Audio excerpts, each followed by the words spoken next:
Bonjour à toutes et à tous, et bienvenue dans cette émission de Reporter Normandie Jeune. Je suis Quentin Viganotti et aujourd'hui nous allons vous présenter nombre de sujets divers et variés concernant la ville de Gisors et le lycée Louise Michel. On se retrouve juste après le générique.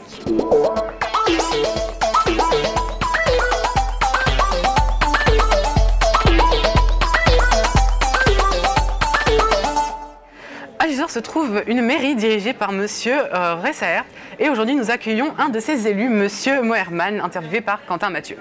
Bonjour monsieur. Bonjour. Pouvez-vous vous présenter?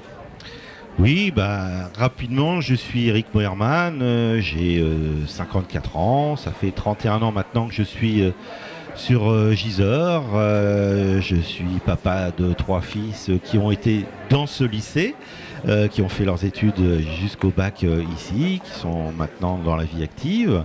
J'ai fait moi-même des études à la base d'électrotechnicien et ensuite une école de commerce. Et ça fait maintenant plus de 32 ans que je travaille. Voilà. D'ailleurs, quelles sont vos différentes fonctions?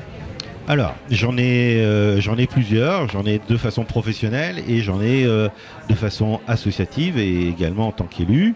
Professionnellement, je suis directeur d'agence d'emploi spécialisée dans l'industrie. J'ai des agences sur Gisors et à Vernon. Et je travaille également au sein de la Fédération française de football où je suis le vice-président sur le département de l'Eure. Et je suis également président du football club de Gisors où j'ai 576 licenciés donc, qui ont fait un gros club en Normandie. Gisors est donc bien représenté. Et puis la nouvelle élue à Gisors maintenant depuis la dernière mandature. Vous êtes élu de maire et vous venez de me dire votre métier. Du coup, vous avez différentes casquettes. Laquelle préférez-vous? Alors, je ne suis pas élu maire, hein, je suis conseiller municipal. Alexandre Ressaert est bien le maire de Gisors. Moi, je suis élu municipal. Alors, j'ai plusieurs casquettes, comme je vous l'ai dit. Je les aime toutes, sinon je les ferai pas. Ma passion est évidemment le football, donc j'exerce dessus pas mal d'activités, c'est sûr, hein, de direction. Après, au niveau de l'emploi, évidemment, je le fais depuis des années et c'est une passion au niveau de l'industrie, parce que comme je vous l'ai dit, j'ai une base technique en amont dans mes études et mon cursus scolaire. Et puis, en tant qu'élu, évidemment, c'était important pour moi de venir travailler sur cette ville de Gisors et de venir amener mes maigres compétences au sein de la commune et au sein de l'équipe d'Alexandre Ressaert. Vous vous occupez également d'insertion professionnelle. Moi qui suis accompagné par une AVS depuis plusieurs années, quel type d'insertion pourriez-vous me proposer? Alors, après, ça dépend le cursus sur lequel vous seriez amené à venir et à travailler. Alors, moi, quand je m'occupe d'insertion professionnelle, effectivement, je suis parrain avec la mission locale. Je suis également invité ici souvent pour présenter les métiers et les possibilités d'emploi qu'il y a derrière sur le département de l'Eure notamment. J'essaye aussi avec les professeurs de trouver des stages, donc de voir avec les entreprises que je connais, de pouvoir accompagner les jeunes à faire leur stage, mais également dans le cadre de contrats, pourquoi pas de professionnalisation ou de contrats d'apprentissage, de trouver des terrains d'accueil. Donc voilà, ce sont des missions que je peux avoir. Mon but à moi, c'est d'aider un maximum de jeunes pour pouvoir rebondir demain, aussi bien scolairement que professionnellement. En tant que conseiller, sur quel projet travaillez-vous à destination des jeunes? Alors, effectivement, avec la mandature d'Alexandre Ressaert, on a eu plusieurs idées, et notamment une première qui est d'organiser un job dating sur Gisors avec un grand nombre d'entreprises du secteur, mais même hors secteur. Hélas, c'était retardé vu la pandémie, on ne pouvait pas réunir tout le monde, donc ça a été évidemment décalé. Ça, c'est le premier point à destination des jeunes. Le second point, c'est ce permis citoyen qu'on veut mettre en place, c'est-à-dire de récompenser des jeunes qui, au sein de la société civile, au sein d'associations par exemple, sportives, mais aussi à destination des personnes âgées qui viennent aider, les aider, pourquoi pas, à être porté caution pour leur premier logement, les aider pour leur permis de voiture, etc. Leur aider dans le cadre d'un permis citoyen parce qu'ils se sont ils ont travaillé sur la société civile. Ça, c'est quelque chose qui nous tient à cœur. Et puis, évidemment, moi, c'est par exemple de venir au sein des lycées ou des collèges, de dire qu'il y a des possibilités d'emploi sur notre secteur et qu'il est important de bien bosser pour pouvoir s'en sortir. En parlant des jeunes, vous êtes, comme on a dit précédemment, président du club de foot de Gisors. Oui. Quel conseil donneriez-vous à un jeune qui veut devenir footballeur professionnel? Alors déjà d'être patient, mais parce qu'il y a peu d'élus. Il faut savoir que dans le football, au niveau national, il y a un peu plus d'1,1 million licenciés. Il n'y a que simplement 1600 professionnels. Il y a très très peu d'élus. Il vaut mieux pour moi et à mon avis bien bosser, scolairement parlant, bien bosser footballistiquement parlant, écouter les éducateurs et pouvoir aussi jouer dans les clubs locaux, par exemple comme celui de Gisors tout simplement, qui joue au plus haut niveau régional. Donc c'est déjà on est aux portes du national, donc c'est quelque chose de sympa et pouvoir au moins, si je peux me permettre l'expression, mais s'éclater ici parce qu'il y a très peu d'élus pour être professionnel, c'est clair. Merci d'avoir répondu à mes questions. Mais merci à vous. Nous remercions Monsieur Moerman pour sa présence aujourd'hui, mais également Quentin Mathieu pour ses questions très intéressantes. Nous allons suivre un reportage sur Gisors de Alissa Namura et Lindy Serin.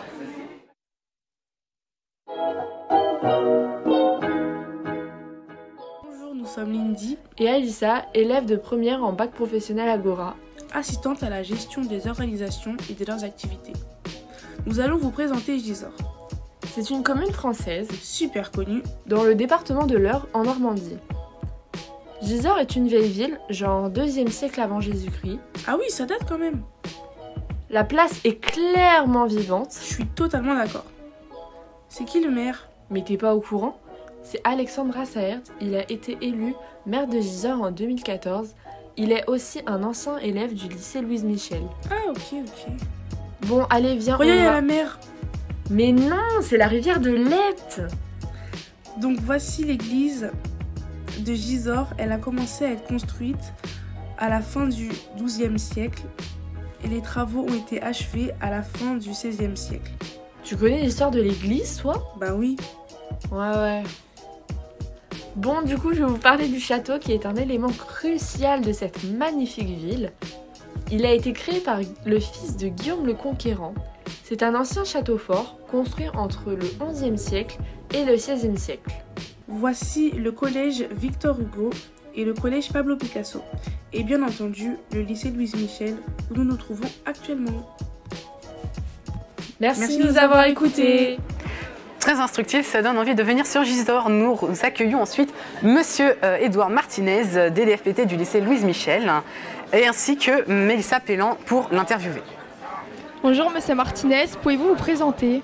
Bonjour Mélissa, donc effectivement, comme ça a été fait un petit peu, je suis Édouard Martinez, DDFPT. DDFPT, dans un premier temps, il faut que j'explique un petit peu le sigle, directeur délégué aux formations professionnelles et technologiques, donc au lycée Louise Michel, depuis maintenant 2019. Très bien. Et depuis combien de temps exercez-vous ce métier? Alors en fait, j'étais enseignant ici au lycée, sur la section d'enseignement professionnel, en génie mécanique option construction. Donc j'avais un petit peu toutes les sections industrielles. Et puis le poste s'est libéré, j'ai postulé et donc maintenant je l'exerce après avoir fait une période de transition où j'étais à mi-temps enseignant et à mi-temps DDFPT. Depuis 2019, je le suis à temps plein et je l'exerce à temps plein depuis 2019. Très bien. Et avant de faire DDFPT, quel métier voulez-vous faire? Faisiez-vous avant? Alors, je me mets à la place d'un lycéen. Effectivement, c'est toujours compliqué de s'orienter et de se projeter vers un futur métier. Moi, je suis d'une famille enseignante, en fait. Donc voilà, j'ai toujours souhaité exercer le métier d'enseignant, chose que j'ai fait depuis 2004. Donc de 2004 à 2019, j'étais enseignant et depuis 2019, je suis maintenant DDFPT. C'est d'autres fonctions où on prend un peu plus de hauteur et justement, on est là avec l'expérience d'enseignant pour aider à ce que la mayonnaise prenne, en fait. Mais je pense que je vais pouvoir expliquer en détail quelles sont les missions d'un DDFPT. Et en quoi consiste le métier DDFPT? Alors justement, donc, le métier de DDFPT, en fait, directeur délégué aux formations professionnelles et technologiques, sert à faire le lien entre le monde professionnel et le monde de l'enseignement à donner du sens. On est là sur des sections d'enseignement professionnel. On est en lien et on va exercer à travers les PFMP notamment, les périodes de formation milieu professionnel, le futur métier, toucher du doigt le futur métier qu'on essaie d'apprendre au lycée. Voilà donc pour cette partie-là, pour la partie investissement, sur les plateaux techniques, on a du matériel qu'il faut maintenir en bon état de marche. Éventuellement, il faut suivre un petit peu l'évolution du monde du travail, donc par l'investissement. Et on est là pour gérer un petit peu tout ça, pour essayer de combiner les budgets et les besoins de nos plateaux techniques de formation. Très bien. Et quelle section dont vous occupez le plus ? Alors, on est un lycée polyvalent, comme son nom l'indique, donc il y a des sections d'enseignement général. Donc là, c'est pas moi, parce qu'il n'y a pas de plateau technique. Après, il y a les sections d'enseignement technologique, et donc la STMG et notamment le BTS. Donc là, il y a toujours effectivement la partie relations entreprises, donc via les stages.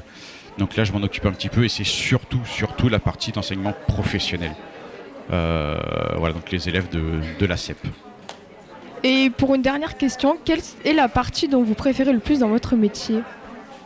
Alors la partie que je préfère le plus, en fait, c'est un métier qui a de multiples facettes. Dans un premier temps, on est là pour promouvoir les formations professionnelles et technologiques, donc notamment par l'information donnée aux collégiens. Et là, ça me fait plaisir en fait de rencontrer Quentin sur ce plateau-là, parce que je me souviens de lui il y a quelques années où je l'avais rencontré dans un collège. En fait, il était élève de 3e et moi je venais lui expliquer les formations qu'on avait au lycée Louise Michel.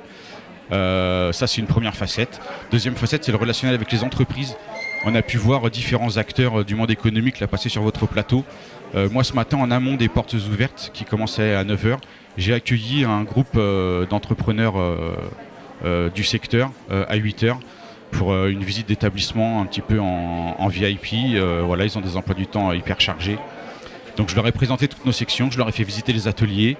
Nous, on a des besoins de matériel énorme. Les entreprises ont une obligation légale, c'est de participer à l'apprentissage via la taxe d'apprentissage qui est retenue sur leur déclaration salariale.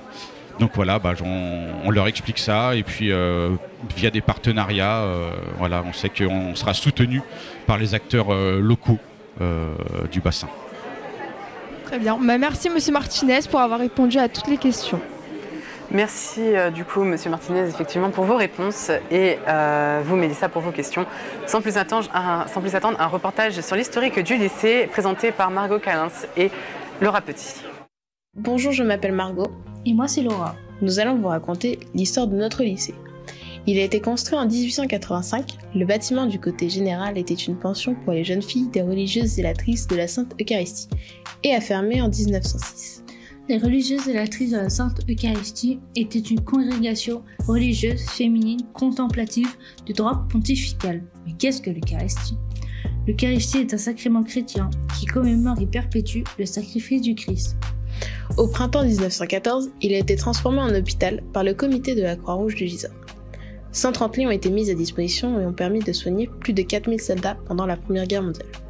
En 1919, l'hôpital devient une école primaire supérieure, par la suite un lycée général ainsi qu'un collège. Fin 1975, le collège devient autonome. C'est alors qu'en septembre 1983, le lycée professionnel est créé sous le nom de Louis Aragon. Mais qui est Louis Aragon ? Louis Aragon était un poète, romancier, journaliste français. Né le 3 octobre 1897 à Paris, il est, avec d'autres poètes, l'un des animateurs du dadaïsme et du surréalisme en 1931. Il a écrit « Il n'y a pas d'amour heureux » qui est repris en chanson par la suite par Brassens. Le lycée général et professionnel sera toujours sous la direction du même chef d'établissement, séparé par une rue. En septembre 2013, le lycée général technologique et professionnel fusionne, relié par une passerelle créée en même temps, pour donner naissance au lycée polyvalent Louise Michel. D'importantes travaux de restructuration et d'extension sont lancés fin 2012 jusqu'en 2015. Aujourd'hui, le lycée accueille plus de 1500 élèves qui viennent parfois de d'autres départements. C'est pourquoi un internat pouvant accueillir 60 personnes a été mis à disposition pour les personnes venant de loin. Cet internat est reconnu par excellence en 2013. Nous vous remercions de nous avoir écoutés. On espère que cela vous aura plu. À très bientôt. Sans plus attendre, nous accueillons des professeurs travaillant ici même au lycée Louise Michel Pour les BTS, Madame Anita Dimitrici et Madame Cécile Lerbourg, interviewées par Dounia Gemri. Bonjour, pouvez-vous vous présenter? Bonjour, je suis professeure en économie-gestion et j'enseigne au lycée dans la filière STMG et en BTS également dans les matières comme l'économie, le droit, le management. Bonjour, moi je suis donc Madame Dimitrici, tout comme Madame Lerbourg, j'enseigne en éco-gestion, c'est-à-dire des matières professionnelles comme la gestion, mais également l'économie, le droit. J'enseigne en première STMG et en BTS. D'accord. Quels sont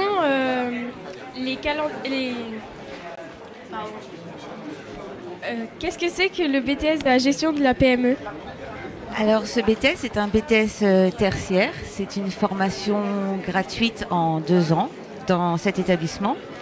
C'est un BTS qui forme à la polyvalence et son objectif c'est de former des assistants, des conseillers, des personnes qui vont aider un dirigeant de PME à prendre des décisions. Comment est-on sélectionné pour entrer en BTS? Alors la sélection pour entrer dans ce BTS gestion PME est une sélection classique. On passe par Parcoursup, donc les élèves de terminale doivent s'inscrire, sélectionner la formation et l'établissement. Et ensuite, nous, en tant que sélectionneurs, on va étudier le dossier, c'est-à-dire les bulletins, les appréciations.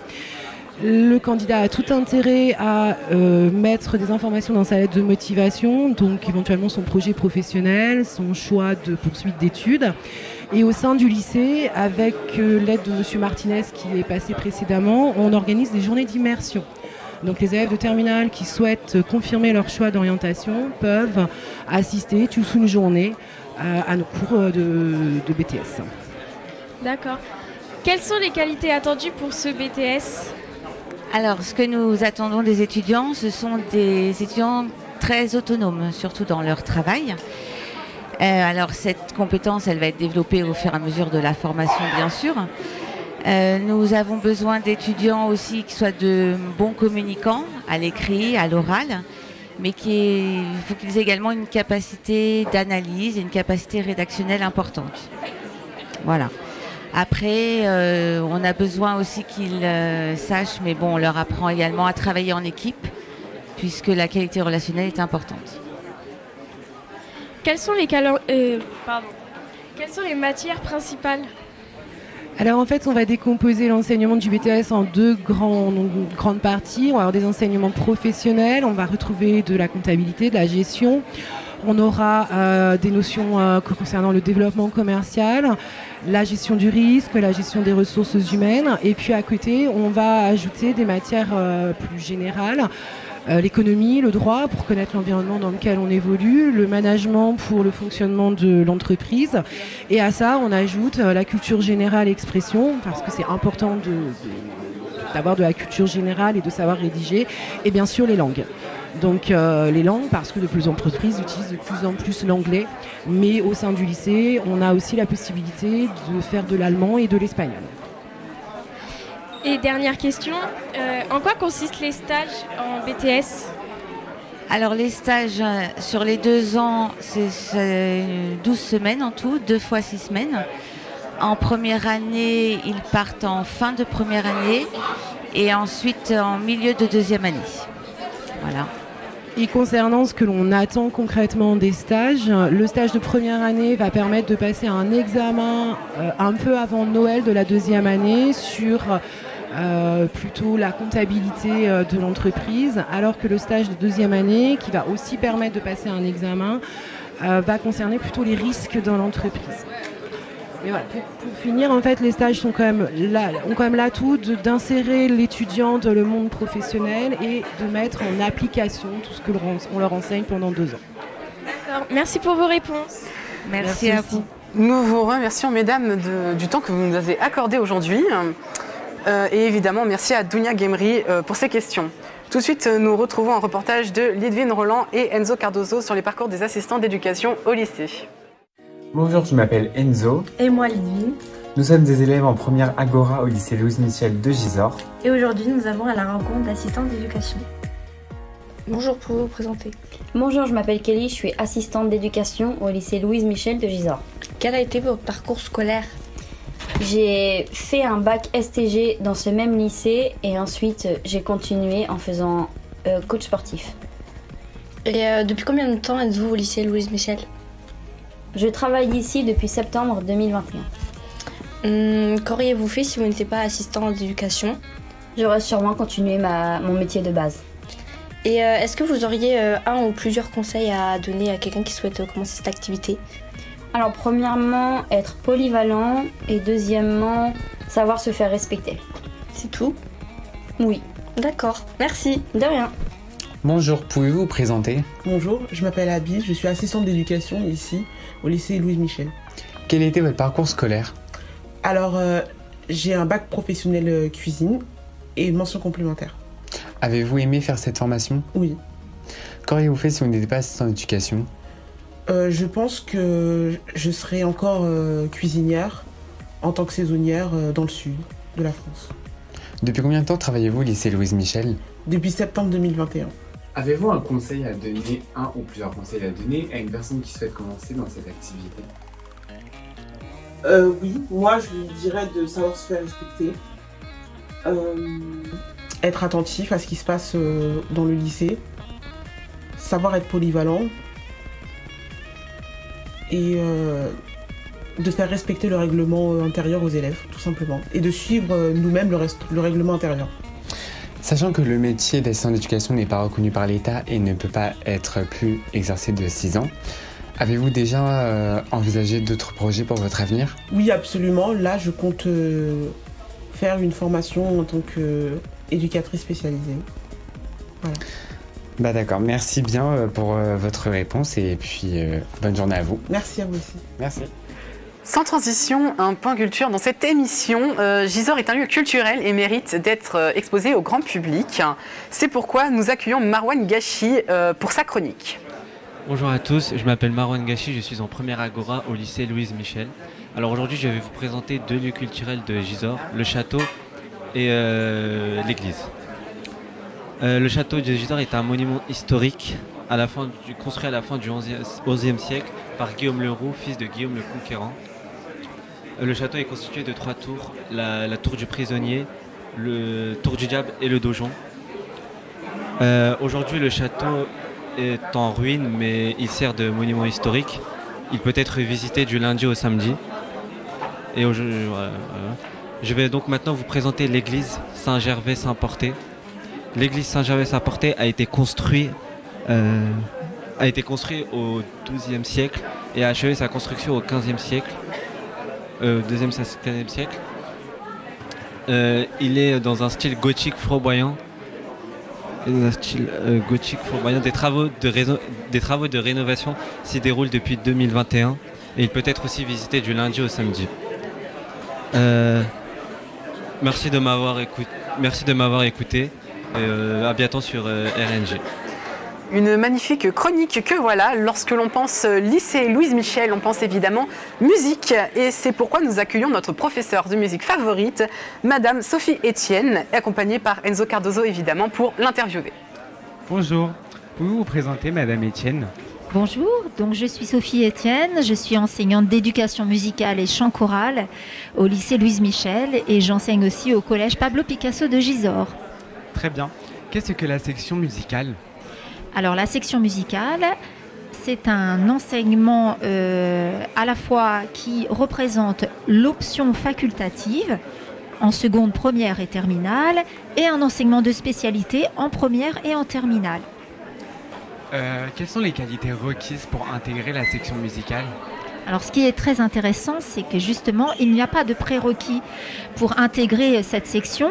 Que vous soyez un élève, un jeune qui chante juste sous la douche ou qui ait pratiqué l'instrument de musique en conservatoire depuis 6, 7, 8 ans, vous êtes accueillis de la même façon dans la section musicale, car ce qui est très important, c'est toute la méthodologie qu'on va apprendre et la culture liée aux événements d'actualité et liée à l'histoire de la musique. On n'a pas de prérequis parce que chacun vient avec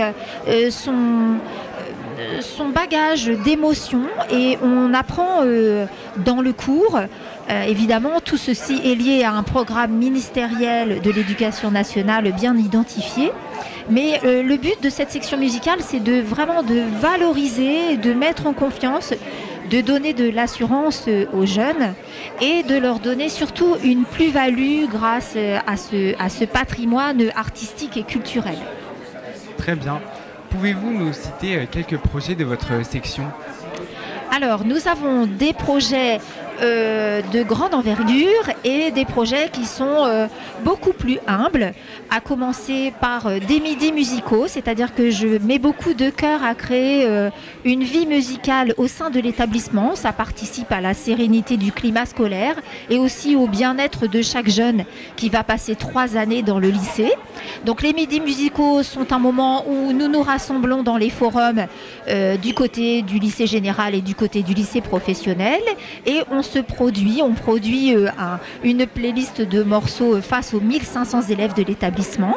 Nous avons aussi l'organisation plusieurs fois par an de concerts dans des salles de spectacle dédiées à Gisors, à Étrépagny, à Rouen et ailleurs, puisque nous nous produisons au niveau local, au niveau régional, au niveau académique et même au niveau national et international. Je vais en parler ensuite.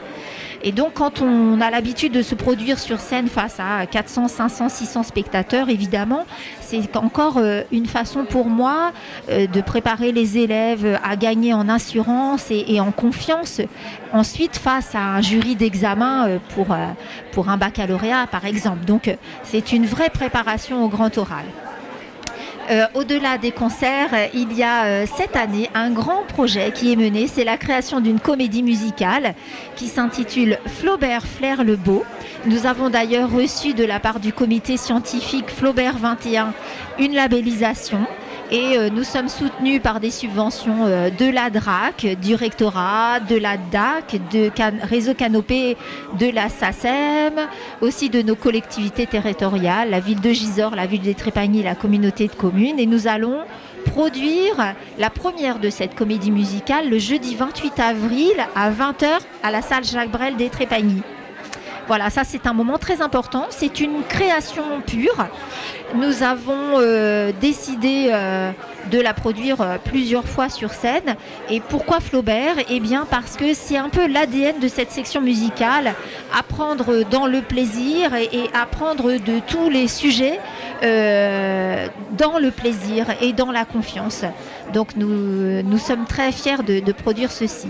Et puis, pour parler d'autres projets d'envergure qui sont également liés à nos partenariats avec l'Opéra de Rouen Haute-Normandie et l'Opéra de Paris, qui nous ont d'ailleurs prêté des costumes pour la réalisation de notre comédie musicale. L'appariement, c'est-à-dire l'échange avec les États-Unis, se poursuit. Il existe depuis 2012. Nous nous rendons aux États-Unis régulièrement et nous recevons aussi nos homologues américains, c'est-à-dire un professeur de musique américain avec qui je travaille depuis une dizaine d'années. Nous avons décidé d'un voyage qui est prévu au mois de décembre. Malheureusement, les conditions sanitaires nous arrêtent un peu cette année à cause de cette pandémie, mais cet appariement est très vivant et nous permet de nous produire aux États-Unis. Donc la comédie musicale, en général, elle voyage et elle voyage au-delà de nos frontières outre-Atlantique. Et ça, c'est très important. Voilà, j'insiste aussi pour dire que je mets un point d'honneur à créer beaucoup de liens avec l'intergénérationnel. Nous nous produisons aussi à l'EHPAD de Gisors et dans d'autres EHPAD.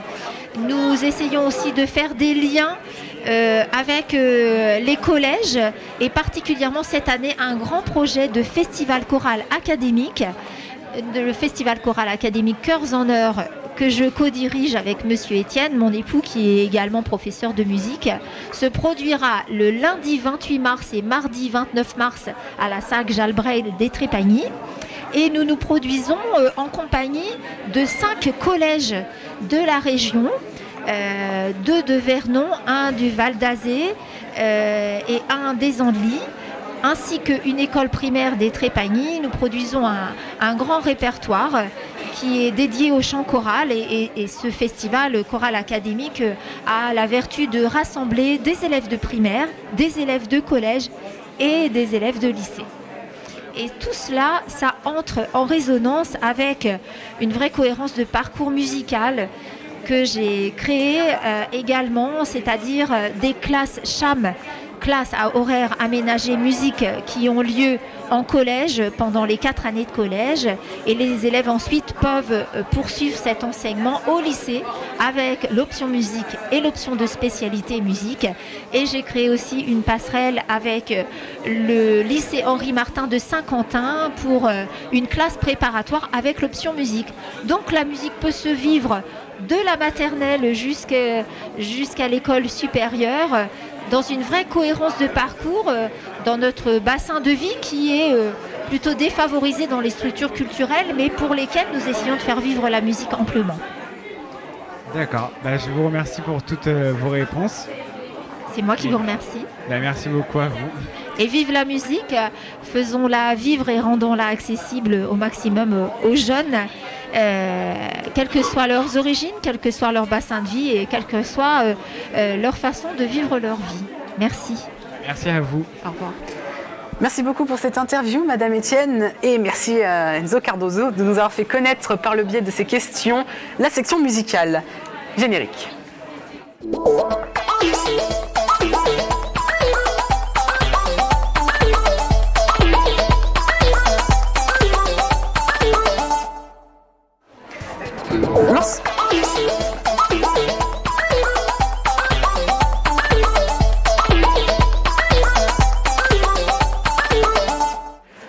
Lorsque l'on pense lycée, il peut nous arriver de penser livres, CDI ou encore ce qui nous intéresse, la littérature.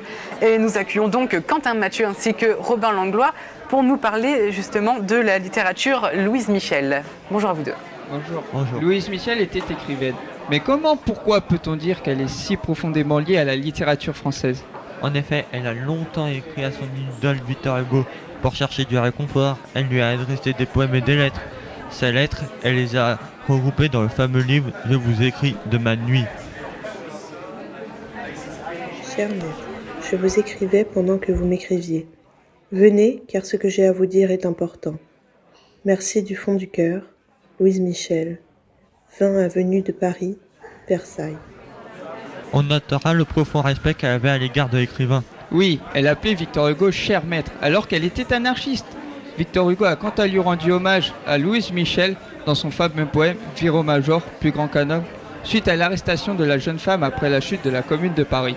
Le 10 août 1873, Louise Michel et Nathalie Lemel, une autre révolutionnaire de la Commune, sont envoyées en Nouvelle-Calédonie. Là-bas, elles vont être choquées par le sort des Kanaks. Oui, suite à ça, elles ouvrent d'ailleurs une école pour apprendre aux jeunes enfants Kanaks à lire et à écrire. Elle en parle dans ses mémoires qui ont été publiées en 1886 et qui nous rappellent le combat de femmes comme Louise Michel, Nathalie Lemel ou Elisabeth Dimitrieff, qui ne souhaitent plus être exploitées par les hommes. L'écrivaine a aussi inspiré le cinéma français. Oui, notamment Louise Michel la Rebelle, qui est un film historique racontant ces 7 dernières années de sa condamnation en Nouvelle-Calédonie. L'idée de ce long métrage est venue de Jacques Kirchner et Michel Ragnon. Tout à fait, tout à fait. Elle a aussi inspiré des personnages féminins forts, comme l'ouvrière rebelle du XXIe siècle, Louise, dans le film Louise Michel sorti en 2008.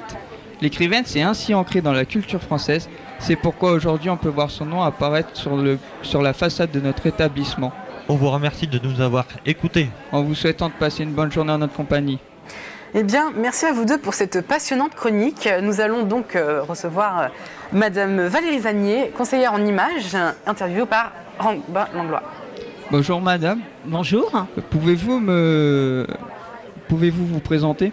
Oui, bien sûr. Donc, je suis Valérie Zagnier, j'ai 55 ans. Je suis conseillère en images de soi et en communication. Je travaille sur le secteur des Trépagnies, Paris, les Yvelines, l'Eure, la Seine-et-Oise, enfin tout le secteur autour dans un rayon d'un peu plus de 50 km. Vous m'avez dit que vous étiez conseillère en images. Pouvez-vous me dire à quoi consiste votre métier? Oui, bien sûr. Alors, j'accompagne les personnes qui sont en besoin, qui ont des difficultés à se présenter, qui ont des difficultés au niveau de leur image. Donc, ça peut être aussi bien pour un entretien d'embauche, ça peut être parce qu'ils sortent d'une maladie et ils n'ont plus confiance en eux. Ça peut être pour les entreprises, pour faire des cohésions d'équipe, par exemple. C'est assez vaste. Je m'occupe aussi pour les mariages, pour les mariés, quand ils veulent rechercher une tenue spécifique pour le jour J. Donc c'est très très vaste en fait. Pour accéder à ce métier, il faut faire quelles études? Alors, il faut... alors, normalement, une certification est suffisante. Mais moi, je conseille d'avoir au moins un BTS pour gérer une entreprise, puisqu'on est indépendant, on est coach à la base. Et surtout, beaucoup aimer tout ce qui est la communication, les échanges avec les personnes, travailler en groupe, parce que bien souvent, on intervient dans des groupes. Et puis aussi se sentir à l'aise avec tout ce qui est le secteur de la mode, puisqu'on va travailler sur la partie vestimentaire avec toutes les personnes qu'on va coacher en fait. Dans votre activité, vous vous basez sur quels critères pour donner des conseils à des personnes? Alors, il y a un critère qui est important, c'est un objectif. En fait, on a un entretien de découverte la première fois qu'on rencontre la personne. Et là, on va définir un objectif précis. Alors, par exemple, si c'est un entretien d'embauche ou, par exemple, passer un examen, c'est aider la personne à avoir une autre image d'elle, c'est-à-dire aussi bien sur la posture que sur la façon dont elle va communiquer, sur sa façon de s'habiller, sur sa façon de se tenir. Donc c'est assez vaste. C'est l'essentiel, c'est ça. C'est vraiment avoir cet entretien et trouver un objectif. Hormis les critères que vous donnez. Pardon ? Hormis les critères que vous donnez, quelles sont vos préférences pour ce métier ? Alors ma préférence, c'est justement travailler avec des personnes et communiquer avec eux, être toujours en symbiose avec ces personnes, c'est-à-dire aller chercher au plus profond d'eux-mêmes ce dont ils ont besoin et les aider surtout à reprendre confiance en eux. Et puis après, c'est surtout la créativité, parce qu'il faut être très créatif dans ce métier, donc c'est surtout la créativité. Pour finir, pouvez-vous donner des conseils incontournables pour avoir une bonne présentation de soi-même ? Oui. Alors, il faut savoir qu'en 3 secondes, on est jugé dès qu'on vous voit pour la première fois. Donc déjà ça c'est important, il faut absolument toujours être bien se présenter au niveau de son image. Et puis ensuite c'est gérer tout ce qui est ses gestes, ses mouvements. Et puis éventuellement on va travailler sur le pouvoir des couleurs qui peuvent avoir un impact important. Et puis sur sa posture, le verbal et le non-verbal surtout. Voilà. Je vous remercie d'avoir répondu à mes questions. Merci à vous de m'avoir reçu aujourd'hui. Eh bien, merci à vous pour avoir répondu à nos questions. Merci. Et merci à Robin Langlois d'avoir interviewé Madame Zanier. Générique.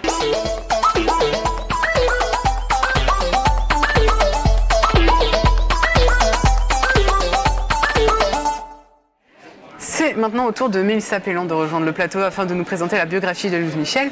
Madame Pélan, bonjour à vous. Votre chronique consiste à nous présenter Louise Michel. Alors, quand est-ce que Louise Michel est-elle née ? Alors, Louise Michel est née le 29 mai 1830 dans le château de Vroncourt en Haute-Marne. Elle est la fille de Marie-Anne Michel et d'un père inconnu, vraisemblablement le fils du châtelain Laurent Desmaïs.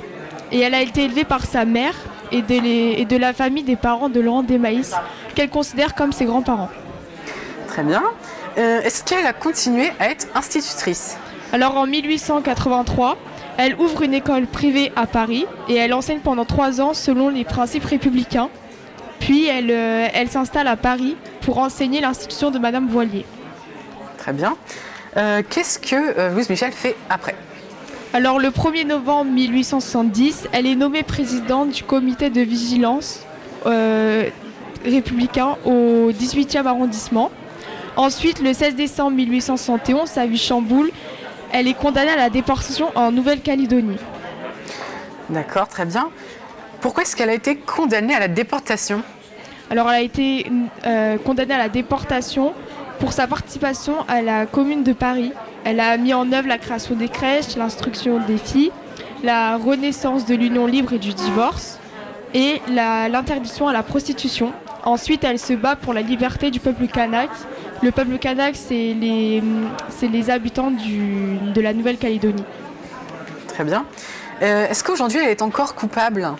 Alors, en 1880, elle est acquittée et elle retrouve la capitale française. Puis, elle s'est ralliée très tôt à la commune républicaine. Et elle a également rejoint la première internationale et le soutien féminin. D'accord. Est-ce que vous pouvez me dire quand est-ce que Louise Michel est décédée? Louise Michel est décédée le 9 janvier 1905 à Marseille à l'âge de 74 ans. Lors de ses obsèques, il y a eu un grand rassemblement. Elle est morte d'une pneumonie et elle est également enterrée au cimetière de Levallois-Perret. Très bien. Alors, avant de remercier Mélissa de nous avoir répondu à nos questions, et bien, nous allons écoutez, Madame Debar, oui, j'ai bugué, je sais pas quoi dire. Mais non, mais... Avant de remercier Mélissa d'avoir répondu à nos questions et de nous avoir expliqué la biographie de Louise Michel, écoutons ce que Madame Debar a à nous dire à propos de Louise Michel. Bonjour, je suis Caroline Debar, enseignante de lettres-histoire au lycée Louise Michel depuis maintenant 5 ans. Donc Louise Michel est une femme très célèbre du 19e siècle. Elle a marqué son temps par toutes les actions qu'elle a menées tout au long de sa vie et qui sont très très nombreuses. Alors Louise Michel est une femme très importante qui a joué un rôle fondamental pendant la Commune de Paris. Elle faisait partie des révolutionnaires radicaux et a mené un réel combat, notamment militaire. D'où le fait qu'elle ait été emprisonnée et envoyée en Nouvelle-Calédonie pendant plusieurs années jusqu'en 1880. Alors Louise Michel est une vraie femme qui a mené de nombreux combats tout au long de la période de sa vie. Elle a notamment déjà lutté pour le droit des femmes. C'était une vraie féministe. Elle a aussi lutté pour la classe ouvrière naissante à cette époque.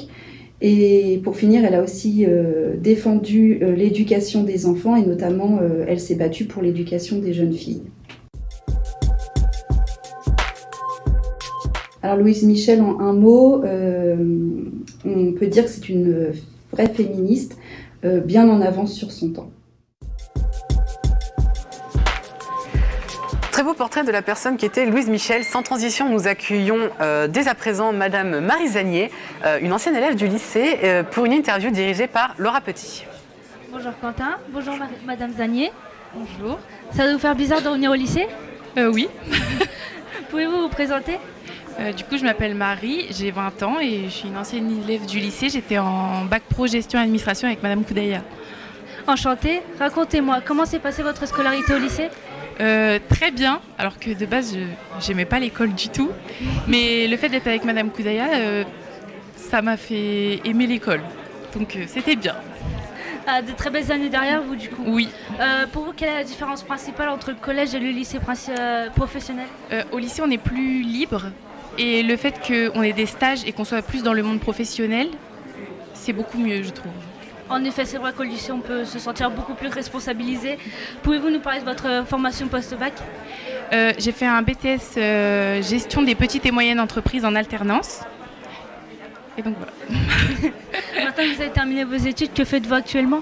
Je suis prothésiste ongulaire. D'accord. J'ai entendu dire que vous étiez une très bonne élève de bac pro. Pouvez-vous nous apporter quelques conseils pour nos futurs bacheliers?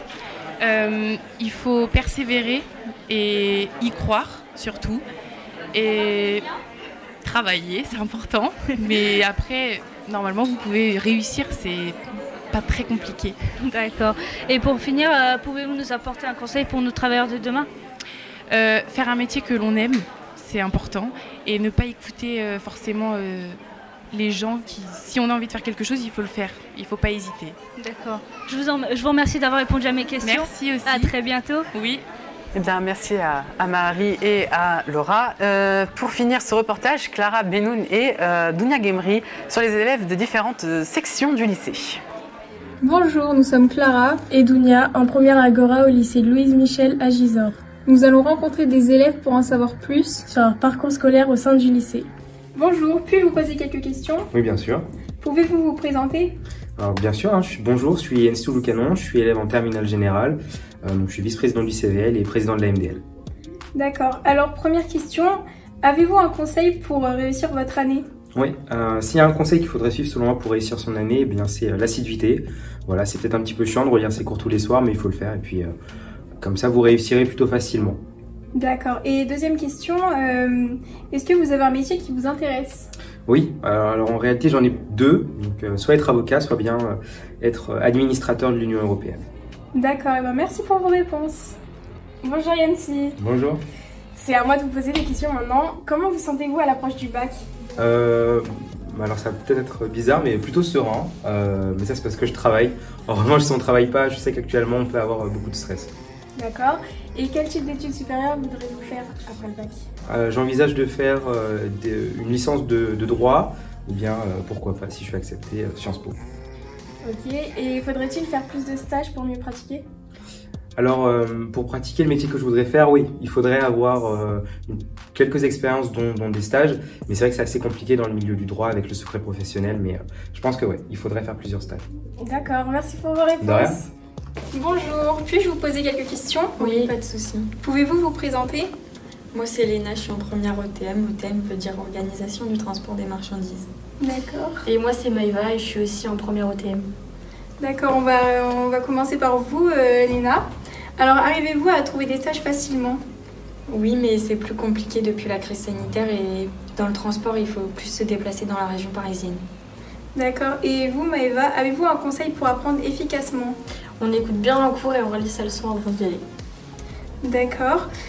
Pour vous, Léna, est-ce que votre filière correspond-elle à vos attentes?